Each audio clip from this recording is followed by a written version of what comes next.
السلام عليكم ورحمة الله تعالى وبركاته. خيارتنا داونيسا halkani waa xarunta dhexe ee telefishinka iyo raadiyaha dowladda Puntland kuna soo dhawaada warkii koobnaa oo saacadan oo kale aad ka daawataan Puntland TV. Anigoo Asad Siciidaada ayaa warka idin soo jeedin doona. Isimada dhaqanka Puntland oo maalmihii la soo dhaafay kulamo kula qaadanayay magaalada Garowe dhinacyada ay qusayso arrimaha doorashooyinka Puntland ayaa soo saaray war-saxaafadeed ku saabsan arrimahaasi. guddiga isimada oo maalmihii la soo dhaafay caasimadda Puntland kulamo kula qaatay dhinacyada ay qusayso doorashooyinka madaxtinimada Puntland ayaa galin hore Isniinta soo saaray war-saxaafadeed ka kooban ilaa iyo 14 qodob oo ay qusayso doorashooyinka Puntland sidii ugu dhici lahaayeen si xor oo xalaal ah.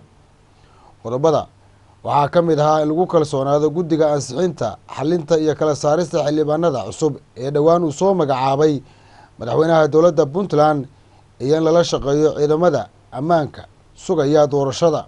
militariga dalka Burundi qaybta ka howlgasha magaalada Muqdisho ama dalka Soomaaliya ee ka mid ah ciidamada AMISOM ayaa ka soo horjeestay hanaanka ciidamada Afrika ka jooga wadanka Soomaaliya looga saarayo.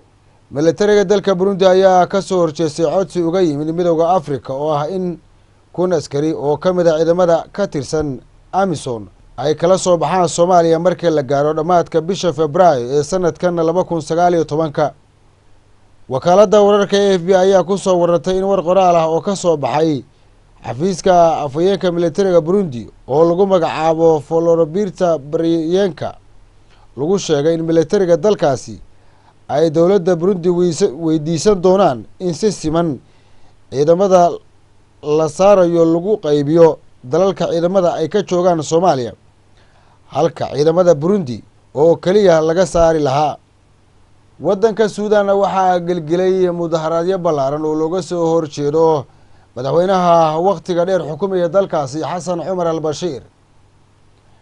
magaalada caasimadda Khartoum ee dalka Suudaan ayaa lagu arkayaa boqolaal dadweyne ah oo dhigaya dibadbaxyo rabshado wata. booliiska dalka Suudaan ayaa qiiqa dadka ka ilmeysiiya u adeegsaday inay ku kala eryaan dadka dhigaya dibadbaxyada rabshadaha wata ee ka dhanka ah dowladda. rabshadahaasi oo ku faafay inta badan magaalooyinka waaweyn ee dalkaasi.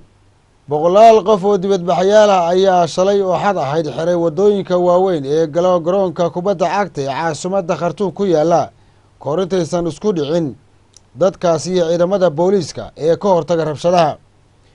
siyaasiyiinta mucaaradka ayaa sheegaya in 22 qof ay dhinteen tan iyo markii ay mudaharaadyadaasi dib u bilowdeen maalintii Arbacada ahayd ee la soo dhaafay, balse saraakiisha dowladda ayaa sheegaya in tiradu intaasi ay ka yar tahay.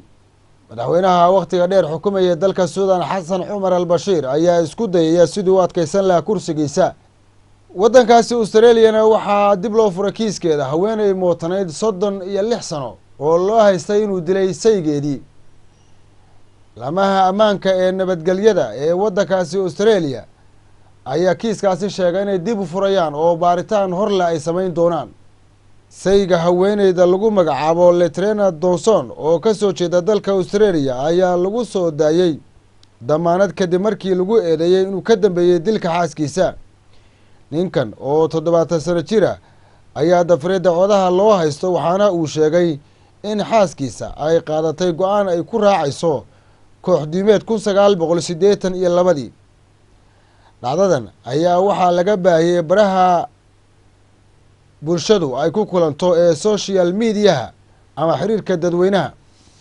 ninkan ayaa lagu soo daayay damiin lacageed oo gaaraya 1,500,000 oo dollar waxaana uu dib ugu laaban doonaa gurigiisa isagoona lagu